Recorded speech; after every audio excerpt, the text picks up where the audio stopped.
Tarot lavender. నేను మీ సుసి. ఈరోజు మీ reading ఎలా ఉందో చూద్దాం. Files 1, the hermit. మీ మనసులో ఉన్న బాధ పోవాలని మీరు దేవునికి దండం పెట్టుకుంటున్నారు రోజు. అది మీరు చెప్తున్నారు కానీ వాళ్ళకి అర్థమైనా కానీ తీర్చలేని పరిస్థితిలో ఉండిపోతున్నారు. అందుకని మీరు దేవుళ్ళకి మొక్కుకుంటా దేవుని మొక్కులు కనుక తీర్చుతున్నారు. మీరు ఎంత కష్టాన్ని అయినా కానీ విజయవంతంగా సాధించాలని దేవుని మీద భారాన్ని వదిలేస్తున్నారు.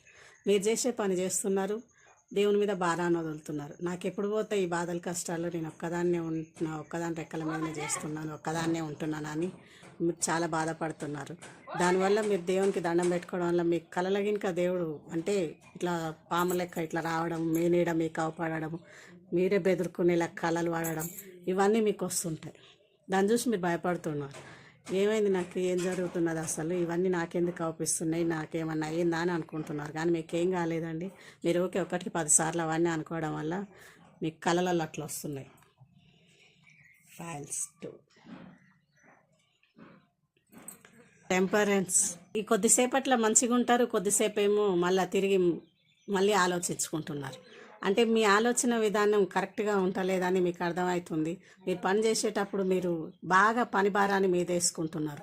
మీరు ఆలోచించేది నాకు వద్దని అనుకుంటున్నారు. అంటే మీరు మీ పర్సన్ గురించి ఆలోచిస్తున్నారు. ఆ ఆలోచన నా దగ్గరికి రావద్దని చెప్పేసి మీరు పని చేసుకుంటున్నారు. అంటే అది ఎంత పనినైనా కానీ మీరు అసలు ఏది గుర్తుకు రాకుండా ఉండటానికి పని చేస్తూనే ఉన్నారు. ఆ పని చేయడం వల్ల మీ గుర్తుకు రాకుండా ఉంటే కొద్దిసేపన్నా నిమ్మలంగా ఉంటుంది పానం అని మీరు అనుకుంటున్నారు.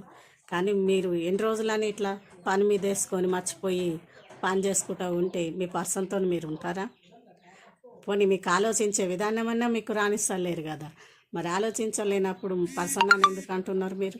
మీకు పర్సన్ కావాలి, మీ ఫ్యామిలీ కావాలి, మీ పని కావాలి. మీరు అనుకున్న పనులు నెరవేరాలని అనుకుంటే మీరు ఒకసారి ఆలోచించండి. ఎవరైనా పెద్దవాళ్ళతో మాట్లాడండి, దాని గురించి మంచి సలహా తీసుకోండి, మీకున్న ప్రాబ్లమ్ని క్లియర్ చేసుకోండి. అప్పుడు మెంటల్ టెన్షన్ అంతా పోతుంది. మీకు మీరే చేసుకుంటూ పోతుంటే ఆ టెన్షన్ పోదు, ఇంకా 2 విధాలుగా ఎక్కువ అవుతుంటుంది. ఫైల్స్ 3,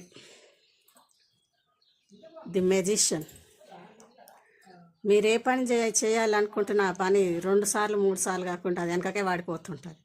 అంటే 2-3 సార్లు మీరు ఉరుకుదామని చూస్తారు ముందలకి, కానీ ఆ పని వెనకకి వాడిపోతున్నది. మీరు నమ్మి నానవస్తే పుచ్చిబూరలు అయింది అన్నట్టు మీరు నమ్మిన మనుషులే మీకే ఎన్నుపోటు పొడుస్తున్నారు. అంటే నీ దగ్గర సొమ్ము తీసుకొని పక్కింటోళ్ళ పాట పాడుతుంటారు. అట్లా ఉంది నీ పరిస్థితి.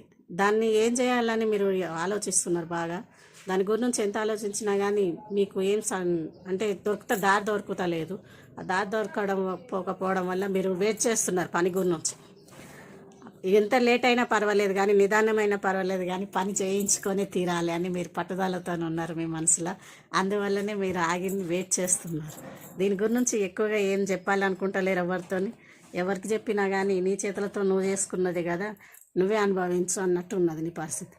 చెప్తే ఊగొడతాలే కానీ నీకైతే రూపాయి ఇస్తలేరు, చేస్తలేరు. అందుకని నీకు చెప్పబుద్ధి అవుతలేదు. అది అయినప్పుడే చేసుకుంటాను, నేను ఎవరికి చెప్పాను అని చెప్పేసి మీరు హుందాగా ఉంటున్నారు. మీ ముఖంలో నవ్వుకల మాత్రము చెక్కు చెదరకుండా అట్లనే ఉంచుకుంటున్నాను. Okay, thank you. ఈ రీడింగ్ మీకు కనెక్ట్ అయితే ఇది మీకోసమే. లైక్ చేయండి, షేర్ చేయండి, సబ్స్క్రైబ్ చేయండి.